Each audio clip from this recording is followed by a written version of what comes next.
1절에서 3절까지 말씀 되겠습니다. 신명기 2장 1절에서 3절까지 말씀 한 절씩 교독하고 3절은 같이 한 목소리로 받들어 읽겠습니다.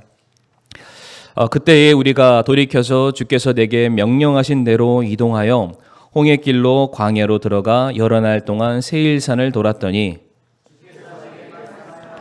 같이 읽겠습니다. 너희가 충분히 오랫동안 이 산을 돌았은즉 돌이켜 북쪽으로 가라. 아멘. 하나님 아버지 감사합니다. 24년도 새해 첫 예배를 우리가 하나님께 돌려드리기를 원하옵니다. 이 시간 우리 사랑하는 성도님들 한 분 한 분을 또 주님께서 또 돌아봐 주시고 긍휼히 여겨 주시고 말씀으로 저희들을 붙잡아 주옵소서. 믿음으로 다시금 주님을 향해 달려나갈 수 있는 우리 사랑하는 모든 성도님들이 되게 하여 주옵시고, 올해 우리 교회 표처럼 주 안에서 소망을 품고 주님으로 말미암아 인내함으로 하나님 놀라운 승리를 거둘 수 있는 복된 한 해 되게 하여 주시옵소서. 감사드리며 모든 말씀 우리 구주 예수님 이름으로 기도를 드리옵나이다. 아멘. 자리에 앉으시겠습니다. 오늘은 성장하는 교회, 성장하는 성도라는 그런 제목으로 신년 새해를 여는 귀한 말씀을 우리 성도님들과 함께 나누길 원합니다. 무슨 말씀을 우리 성도님들에게 전할까 고민을 많이 했습니다. 원래는 오늘 오후 설교 본문과 제목을 혹시 보셨나요? 원래는 오후 설교가 원래는 오전 설교였었습니다. 그런데 말씀을 준비하는 가운데 오후 설교 메시지가 우리 성도님들에게 조금 더 적합할 수 있겠다 생각이 들어서 이게 바꾸게 됐는데, 새해 이 새로운 출발선상에 서 있는 우리 모두가 과연 어떠한 마음으로 우리 믿음의 이 경주를 걸어가야 될까? 우리가 정말로 다시 한번 우리 자신을 돌아보고 새롭게 결단하고 다짐하는 그러한 시간이 되었으면 좋겠습니다. 오늘 본문 1절 말씀을 보시게 되면은, 그때에 우리가 돌이켜서 주께서 내게 명령하신 대로 이동하여 홍해길로 광야로 들어가 여러 날 동안 세일산을 돌았다라는 말씀이 기록되어 있죠. 홍해길로 광야로 들어가, 이것은 이스라엘 백성들의 출애굽 사건을 의미하는 것입니다. 이스라엘 백성들이 하나님의 은혜로 말미암아 430년간 포로되었던 생활 가운데 극적인 구원의 은혜를 맛보고 그들이 그곳에서 나오게 되죠. 구원을 받게 됩니다. 그리고 나서 이스라엘 백성들이 약속의 땅을 향해 들어가야 되는데, 그 과정 속에서 이스라엘 백성들이 우리가 아는 것처럼 불갑을 40여 년간의 광야 생활을 그들이 지나가야만 했습니다. 오늘 본문은 그것을 무엇으로 표현하고 있냐면, 여러 날 동안 그들이 세일산을 돌았다라고 말을 하고 있습니다.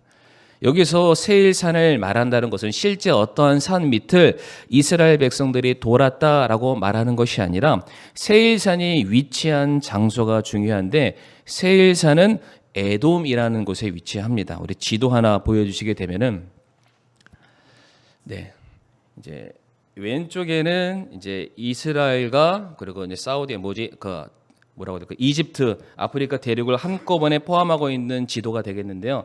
큰 화살표에 보게 되면은 세일이라는 곳을 지금 이제 지목을 하고 있습니다.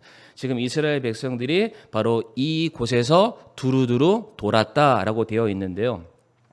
그 옆에 지도를 보여주시게 되면은 실제 이스라엘 백성들 12지파가 하나님께서 그들에게 차지하라고 허락하셨던 약속의 땅이 되겠습니다. 그런데 그 땅 바로 밑에 세일이라는 곳이 위치해 있다는 것을 우리 성도님들 보실 수가 있죠. 이제 지도는 내려주시면 되고요. 그러니까 지금 실질적으로 이스라엘 백성들이 그 오랜 시간 어디까지만 머물렀냐면, 가나안 땅을 실제로 입성하지 못하고 가나안을 초입에 두고 바로 그 입구 앞에서 계속해서 방황하고 있었다. 오랜 시간 그들이 가나안 땅을 들어가지 못했다라고 성경은 말하고 있습니다. 우리가 지금 보고 있는 신명기 2장 14절 말씀 보게 되면 이스라엘 백성들이 얼마 동안 여러 날이라고 말을 하고 있지만 그 여러 날이 대체 정확하게 얼마만큼인가? 신명기 2장 14절 말씀 보게 되면 이스라엘 백성들이 무려 38년간을 세일산 밑을 돌았다라고 표현을 하고 있죠.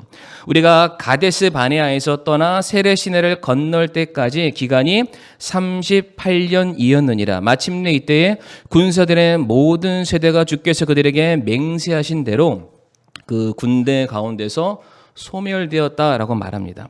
그러니까 여기서 언급한 38년이라는 것은 정확하게 무엇을 의미하냐면 이스라엘 백성들이 출애굽을 하고 제일 먼저 시내산에 도착을 하게 됩니다. 아마 그런 것들 머릿속에 그려지시게 될 텐데 이스라엘 백성들이 시내산에 도착하게 되었을 때에 하나님께로부터 10계명을 받고요. 10계명만 받는 것이 아니라 그들이 하나님의 백성으로서의 정체성을 붙들어 가기 위해서 뿐만 아니라 하나님을 온전하게 예배드리고 제사 드리기 위해서 성막에 대한 내용을 또한 그들이 전달받게 됩니다. 바로 시내산 밑에서 이스라엘 백성들이 10계명의 말씀을 배우고 성막을 짓는 데 보냈던 시간에 성경을 잘 살펴보게 되면 그 기간을 1년이라고 되어 있습니다. 그러니까 이스라엘 백성들이 출애굽하고 시내산 밑에서 1년의 시간을 보내고 나서 출애굽 2년 차가 되었을 때에 정탐꾼을 보내어서 드디어 약속하신 땅이 어떠한지를 탐지하게 되죠. 그때 찾아갔었던 정탐꾼들이 약속의 땅을 두루 돌아봤던 시간을 우리가 아는 것처럼 약 40일간 보고 오게 됩니다. 근데 성도님들 결과가 어땠나요? 40일을 보고 나서 그래 저곳이 우리가 들어갈 땅이야. 하나님이 내게 약속하신 땅이야. 당장에 들어가자. 이런 마음이었나요? 아니었죠. 들어가고 나서는 거기에 살고 있는 수많은 적들을 바라보면서 우리와 저들을 비교했을 때 우리는 고작 메뚜기에 지나지 않는다. 우리가 저것을 들어가려 해도 들어갈 수 없는 그런 곳입니다. 차라리 들어가지 아니하고 다시금 우리가 떠나왔었던 이집트로 돌아가는 게 낫겠습니다라고 말했던 그런 때가 있습니다. 이스라엘 백성들의 그와 같은 불순종의 모습을 바라보시면서 하나님께서 분노하심으로 말미암아 민수기 14장 34절에 이렇게 말씀을 하시게 됩니다. 같이 한번 읽어보실까요? 시작. 40일의 하루를 1년으로 환산하여 40년 동안 너희가 너희 불법들을 담당할지니 이로써 내가 약속을 깨트린 것을 너희가 알리라 하라. 아멘. 이스라엘 백성들이 약속의 땅을 정탐했었던 40일을 매일 하루하루를 곱하기 1년에서 너희가 장차 이 광야에서 40년간의 시간을 보내야 하리라 라고 하나님께서 그냥 엄포를 내리시게 되죠. 그래서 이미 이집트에서 나와서 시내산에서 정착했던 그 2년이라는 시간을 제외하고 명확하게 이스라엘 백성들이 그 광야에서 방황했던 시간을 성경은 말하기를 그것이 38년이다. 그러니까 광야에서 머물렀던 모든 시간은 40년이 맞지만은 본격적인 방황의 시간은 38년임을 성경이 우리에게 정확하게 말해주고 있는데 지금 이스라엘 백성들이 시내산으로부터 시작해서 가나안 땅에 들어가기까지의 그 거리가 이와 같이 긴 시간이 전혀 걸릴 이유가 없습니다. 신명기 1장 2절 말씀 보게 되면은 호렙에서부터 가데스 바네아의 세일산까지의 거리를 명확하게 말씀하시는데 며칠 길인가요? 10하루 길이다. 그러니까 당시에는 도보로 걸어가니까 사람들이 어떤 짐을 맸는지 모르겠습니다. 수많은 식솔들이 있었는지는 모르겠고 짐승들을 대동했는지는 모르겠지만 그 사람들이 시내 산으로부터 세일을 거쳐서 가나안 땅까지 들어가는 그 거리가 약 11일 정도면 충분한 거리였다라고 성경은 말하고 있어요. 그러니까 어쩌면은 당시에 200만의 엄청나게 많은 사람들이 동원됐으니까 남녀노소, 질병에 걸린 사람, 힘이 약한 사람, 질병 걸린 사람 이러한 사람들을 추스려서 간신히 갔다 할지라도 대략 한 달이면은 충분히 들어갈 수 있는 그러한 거리였는데 오늘 성경은 말하기를 그 거리를 이스라엘 백성들이 통과하는 데 있어서 무려 38년이라는 시간이 걸렸다라고 말하고 있습니다.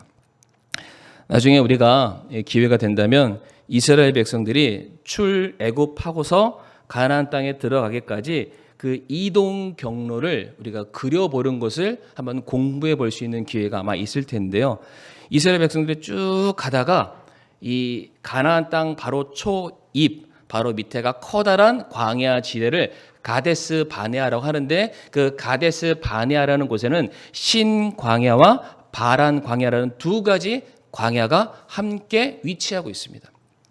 거기서 이스라엘 백성들이 계속해서 뱅글뱅글 도는 그러한 지도를 우리가 그려볼 수가 있는데, 이렇게 오랜 시간 가나안을 들어가지 못하고 그 주변을 맴돌고 방황하던 이스라엘 백성들을 향해서 오늘 본문 3절에 하나님께서 말씀하시기를 뭐라고 하시나요? 3절 말씀에 너희가 충분히 오랫동안 이 산을 돌았은즉 돌이켜서 북쪽으로 가라.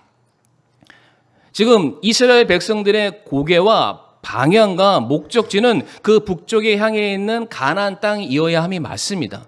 그런데 여전히 이스라엘 백성들이 돌이켜란 말은 무엇일까요? 여전히 그들을 북쪽을 바라보지 아니하고 다른 곳을 향해 있음을 말해주고 있는 것이죠. 그러니까 38년 동안 이 가나안 땅을 들어가기 위해서 그들이 이와 같은 징계를 받고 있고 하나님의 심판을 받고 있음을 그들이 알매도 불구하고 여전히 그 충분한 시간이 지났었지만은 그들의 마음속에 고향은 가나안 땅이 아니었습니다. 여전히 다른 곳을 바라보는 삶을 살고 있었던 것이죠.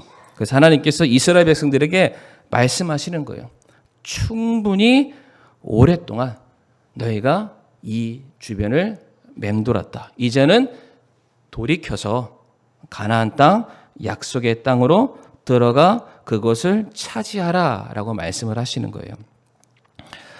성도님들 생각해 보면은 지금 이스라엘 백성들이 38년 아니 40년 동안 가나안에 입성하지 못했던 이유가 무엇입니까? 그들이 칼을 갈고 세력을 정비하고 몸집을 키우기 위함이었습니까? 아니면 그들이 저지른 죄 불순종에 대한 결과였습니까? 후자입니다. 후자. 이게 너무나도 모순인 게요. 분명 이집트에서 꺼내달라고 요청했던 사람들이 이스라엘 백성들이었어요. 그리고 스스로 하나님의 백성이라고 자부하고 자랑으로 여기는 사람들이 이스라엘 백성이었고, 우리는 선택받은 민족들이다, 하나님의 율법과 그 말씀을 가지고 있는 사람들이다, 온 세상에 자랑하는 사람들이 이스라엘 백성들이었는데, 이들만큼 하나님을 대적하고 이들만큼 하나님의 말씀에 불순종하는 그러한 사람들이 없었다라는 것이에요. 지금 성도님들, 이스라엘 백성들이 38년 혹은 40년 동안 광야에서 방황을 했죠. 그러니까 오랜 시간, 그러니까 꾸지람을 받고 반성할 수 있는 그런 시간들을 주셨는데, 이 40년 정도 되면은 10년이면은 강산도 변한다고 사람의 마음이 충분히 바뀌게 되지 않을까요?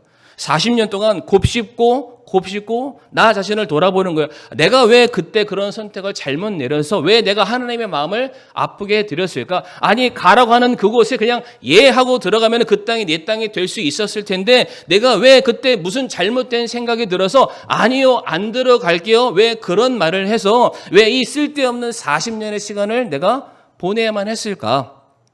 이 40년이라는 시간이 충분히 자기 자신을 돌아보고 새로운 마음을 가질 수 있는 그런 시간이기도 합니다. 그런데 성도님들, 이 40년의 시간이 정말로 이스라엘 백성들을 새롭게 할 수 있는 그런 시간이었나? 그렇지 않습니다. 혹시 성도님들, 이스라엘 백성들이 광야에서 많은 사건들을 맞이하게 되는데 혹시 놋뱀 사건 아십니까? 놋뱀 사건. 그러니까 하도 이스라엘 백성들이 워낙 원망을 많이 해서 이게 뭐 때문에 원망했는지 기억은 안 나지만 분명한 사실은 하나님께서 모세를 통해서 무엇인가 명령하셨는데 그 명령하신 거에 대해서 이스라엘 백성들이 하나님께 반항을 합니다. 원망을 하는 거죠. 불평을 하는 거예요. 인간 지도자인 모세를 향한 불평이었지만 하나님께서 말씀하시기를 너를 향한 불평은 곧 나를 향한 불평이다. 너를 신뢰하지 아니하고 너를 따르지 않는 것은 너를 따르는 것이 아니라 나를 따르지 않고 나를 향한 원망과 불신을 표현하는 것이다. 그래서 하나님께서 이스라엘 백성들을 향해서 참지 못하시고 놋뱀을 보내서 그 불뱀을 보내서 모든 이스라엘 백성들을 물려 죽게 하시는 그런 상황이 있었는데, 중요한 건 이때 이 사건이 출애굽 1년부터 40년의 기간 중에서 어느 때쯤 속할까요? 말씀을 하셔야 제 팔이 떨어집니다. 1년부터 40년의 광야 생활 중에서 이 불뱀과 노뱀 사건은 한 어느 때쯤 위치할까요? 1년부터 40년. 제가 이렇게 손을 막 흔들고 있습니다. 40년 차 때 사건이에요.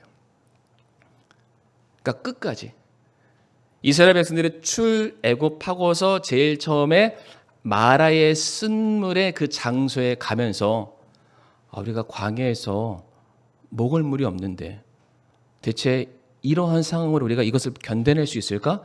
돌아가자. 출애굽 1년 차 때도 그랬고요. 출애굽 40년 차 때. 그러니까 이 40년 차 때라는 것은 이미 하나님께서 작정하셨던 그 때가 있기 때문에 이미 거의 다 도달했음을 알고 있는 그러한 상황이었지만 그때도 여전히 그들이 하나님께로부터 그들이 원하는 것을 얻어내지 못했을 때에는 하나님께 반기를 들고 내가 다시 이집트로 돌아가겠다라고 말하는 그런 사람들이었어요.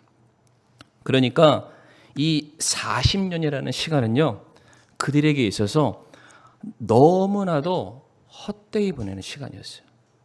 40년이라는 시간이 그들에게 아무런 의미가 없었던 것입니다.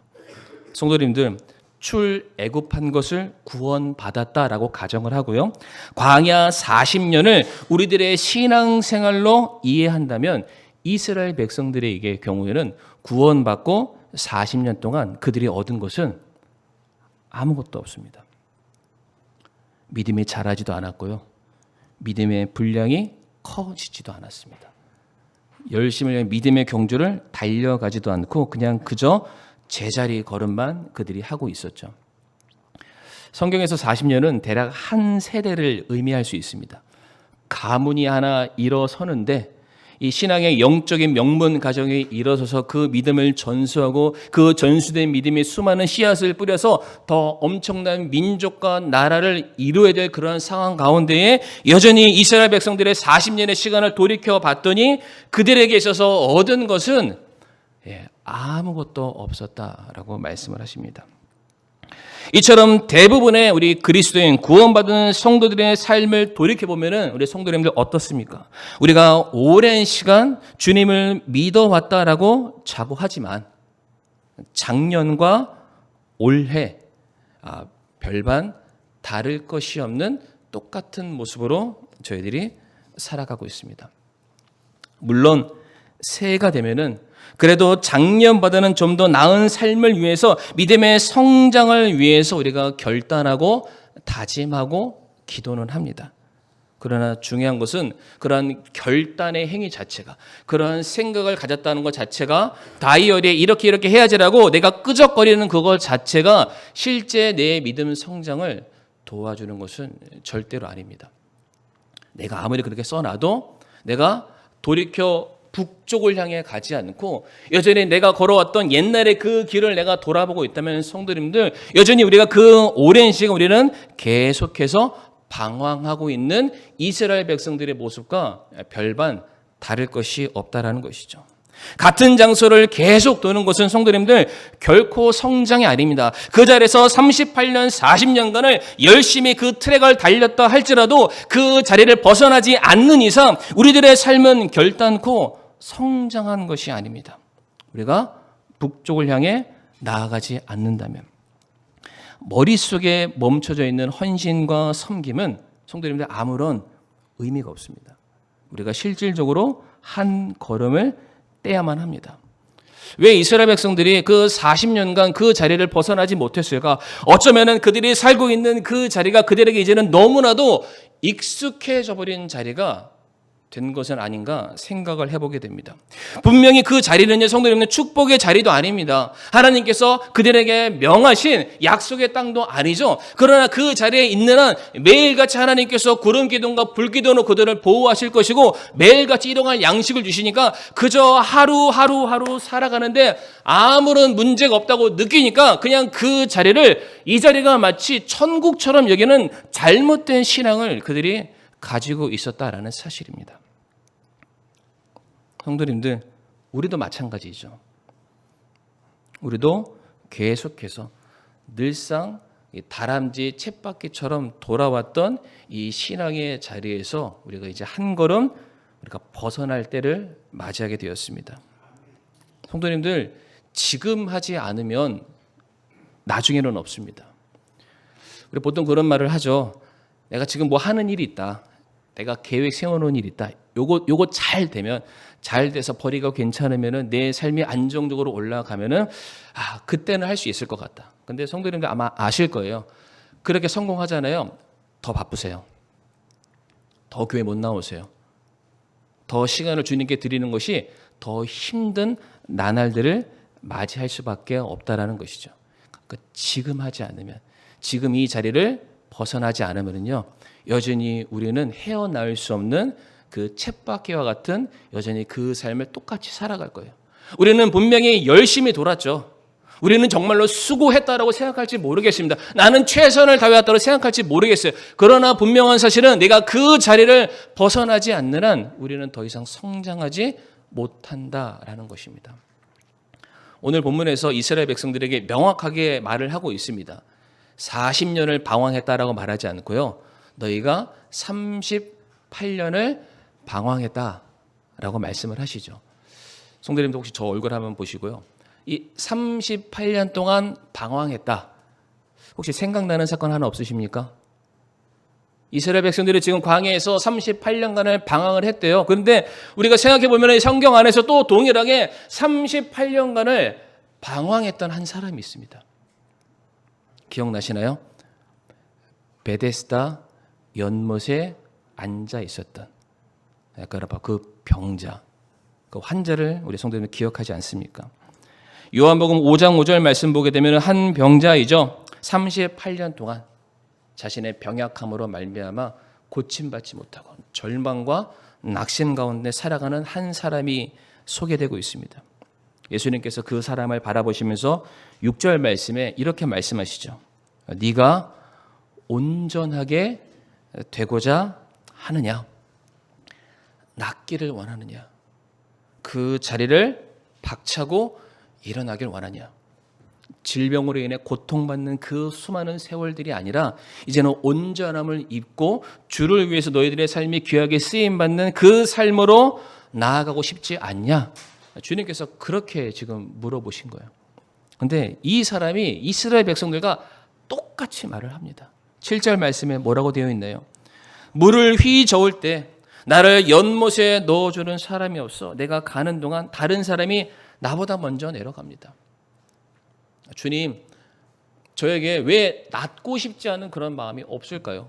그런데 현실이, 상황이, 조건이, 내 처지가, 내게 지금 서 있는 모든 상황들이 나로 하여금 이 자리를, 이 지긋지긋한 현실을 도저히 벗어나지 못하게 만들고 있는데 내가 뭘 어떻게 하겠습니까? 그러한 말을 이 병자가 말을 하는 거예요. 성도님들, 예전에 이 본문 설교했던 거 아마 기억하실지 모르겠는데, 그러면은 이 38년 된 병자가 어떻게 이 베데스다 연못에서 38년 동안 자리 깔아놓고 먹고 자고 싸고 일을 했을까요? 아니에요. 이곳은 그의 집이 아니죠. 그러니까 누군가가 이 사람을 38년 동안 계속해서 데려다 주는 사람이 있었다라는 거예요. 자기가 의도가 됐든지 의도하지 않았든지 간에 어쨌든 누군가가 그를 그 자리로 데려다 주기 때문에 그 사람은 그 자리에서 혹연하는 기대감을 가지고 오늘은 나을 수 있겠지, 오늘은 괜찮겠지라는 그 마음으로 그저 그 시간을 몇 년 동안 보냈냐면은 38년이라는 시간을 보내게 된 거예요. 근데 그때 했던 설교 아마 기억나실 거예요. 정말로 이 사람이 낫기를 원했다면 그의 가족이 그를 들어서 물이 동할 때까지 기다렸다. 물이 동하는 순간 그곳에 그냥 빠뜨리면 되는 거예요. 아니, 다른 사람들이 더 급한 사람이 있었을지는 모르겠지만 적어도 38년 동안 그 자리를 지키고 있었다면 단 한 번이라도 그 사람에게 기회라든지 권한이 주어질 수 있는 얼마든지 그런 상황이 있을 수 있습니다. 그러나 왜 이 사람이 왜 안 들어갔다고요? 기억나시나요? 그냥 그 자리에서 자신의 연약함을 드러내므로 말미암아 사람들에게 적선받아서 먹고 사는 하루하루의 삶에 그가 그냥 젖어버린 거예요. 그냥 이렇게 사는 게 낫다라는 거예요. 내가 이 두 다리가 멀쩡하게 일어선다 한들 내가 세상에 나가서 대체 무슨 일을 할 것이며 세상에 나에게 어떤 기회를 줄 것이며 내가 나간다고 해서 남들처럼 성공할 거라는 그러한 보장이 어디 있겠냐. 그냥 이 자리에만 앉아 있어도 먹을 것 따박따박 나오고 사람들 나 예뻐해 주고 그냥 이 자리에 앉아 있는 게 제일 낫겠다라는 그냥 그 마음으로 38년간을 그 자리에서 근근히 보내왔다라는 사실이죠. 그런 이와 같은 사람들에게 주님께서 뭐라고 말씀하십니까? 요한복음 5장 8절 말씀에 성도님들 같이 한번 읽어보실까요? 시작. 예수님께서 그에게 이르시되 일어나 내 자리를 들고 걸어가라 하시니. 오늘 본문 2절 3절이죠. 신명기 2장 3절에 하나님께서 이스라엘 백성들에게 뭐라고 말씀하셨죠? 너희들 충분히 돌았다. 충분히 방황했다. 충분히 오랜 시간 허송세월했다. 이제는 돌이켜. 자리를 들고라는 게 돌이킨다라는 말과 똑같은 의미입니다. 돌이켜서 북으로 가라. 자리를 들고 일어서라. 성도님들, 광야라는 시간이요 10년, 20년 산다고 해서 수월해지는 게 아닙니다. 그곳에서 살면 살수록 고생의 연속일 뿐이죠. 이 병자도 마찬가지입니다. 내 질병을 가지고 얼마든지 나을 수 있는 기회가 있었음에도 불구하고 자리를 들고 일어나지 않으니까 그가 경험하고 그가 겪을 수밖에 없는 그 질병이 1년이 아니라 38년을 지나오게 되는 거예요. 생각해 보세요. 이 이빨 하나 잠깐 아픈 것도 몇 시간을 참지를 못하는데 이 아픈 고통을 그냥 내가 너무나도 무지하여서 현실에 너무나도 안 좋아해서 38년간을 그냥 이것이 불어 터지고 있는데도 그냥 붙잡고 앉아있는 거예요. 그러면서 하는 말이 그래도 나 기다리고 있었어요 라는 말이 이게 성도님들 맞는 말입니까? 아니 옆에서는 치료해 줄 수 있는 사람들이 기다리고 있습니다. 옆에서는 도와줄 수 있는 사람들이 기다리고 있어요. 얼마든지 주님께서 우리를 부르시면 그 부르심에 순종하면 내게 주어져 있는 모든 상황들이 새롭게 변화될 거라는 그 약속의 말씀을 주님이 붙들고 계시는데 그냥 그 자리 앞에 서서 언젠가는 들어갈게요 라는 이 막연한 신앙으로 살아가는 그 모습,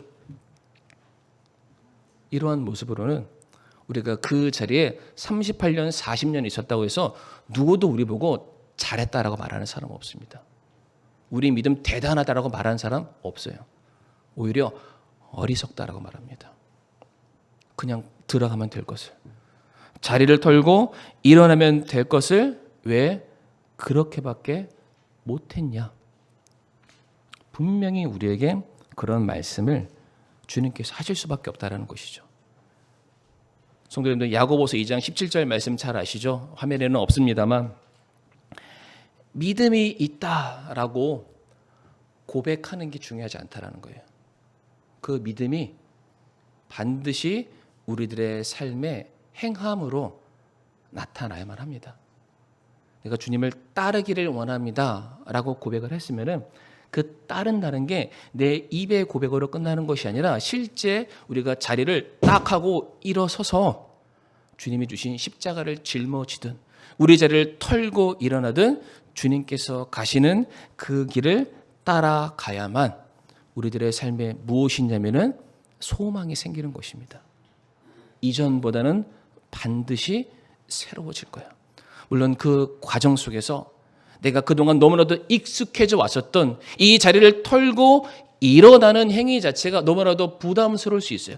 안 쓰던 근육을 쓰니까 고통스러울 수 있죠. 그러나 그것을 우리가 인내해야만 합니다.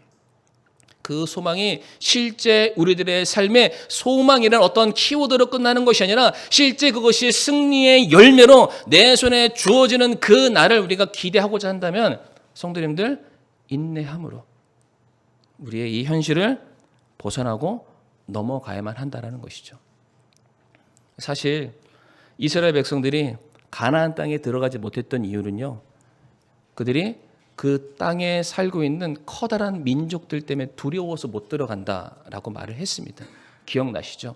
성도님들, 신명기 2장 10절과 11절 말씀도 보게 되면은 여전히 동일하게 그 땅에는 거인 족속들이 살고 있었다라고 말하고 있습니다. 성도님들, 현실은 변하지 않습니다. 똑같아요. 과거에 내가 주춤하고 낙심했던 그때나 그 수많은 시간이 지나서 오늘 이 자리에 내가 또다시 내가 들어가야 될 그 땅을 바라보면서 맞이하게 된 현실적인 어려움은 성도님들 똑같아요. 바뀌는 건 없습니다. 그런데 성도님들 세상도 안 바뀌었지만 무엇도 안 바뀌냐면 하나님의 약속도 변하지 않습니다. 하나님께서 신명기 1장 21절 말씀 보게 되면은 내가 반드시 그 땅을 너희에게 주리라. 차지해라. 소유해라. 정복해라. 말씀하고 계세요. 우리가 다 같이 고린도후서 6장 2절 말씀 함께 읽기를 원합니다. 고린도전서 6장 2절 말씀 같이 한번 읽어보실까요? 시작. 그분께서 이르시되 받아주는 때에 내가 내 말을 들었고 구원의 날에 내가 너를 구조하였노라 하시나니 보라 지금이 받아주시는 때요 보라 지금이 구원의 날이로다. 아멘. 지금이라는 시간이 바로 하나님께서 저와 성도님들 통해서 작정하신 그 일들이 이루어지는 때이고요. 지금이라는 시간이 하나님께서 저와 성도님들 통해서 이루시는 놀라운 역사의 시발점이라는 것을 우리에게 말씀하고 계시죠. 우리가 정말로 많은 기회들 주님과 함께 할 수 있는데 우리가 일어나지 않는다면, 순종하지 않는다면, 그 발걸음을 따라가지 않는다면 우리들의 삶에 놀라운 구원의 역사는 찾아오지 않게 될 것입니다. 오늘 그리고 올해 우리가 해야 될, 참여해야 될, 헌신해야 될 많은 일들이 있습니다. 교회 안에서도 그렇고요. 우리 가정 안에서도 그렇고 우리 성도님들이 계시는 삶의 현장도 마찬가지죠. 분명한 사실은 우리가 주님의 약속 붙들고 우리가 그 일에 동참하고 헌신하고 순종하게 될 때에 우리의 닫혀있던 그 눈이 열리게 되고요. 우리의 그 낮아져 있던 그 신앙의 분량이 더욱더 커지게 될 것이고 분명히 놀라운 열매를 거두게 되는 그러한 순간들이 이르게 될 것입니다.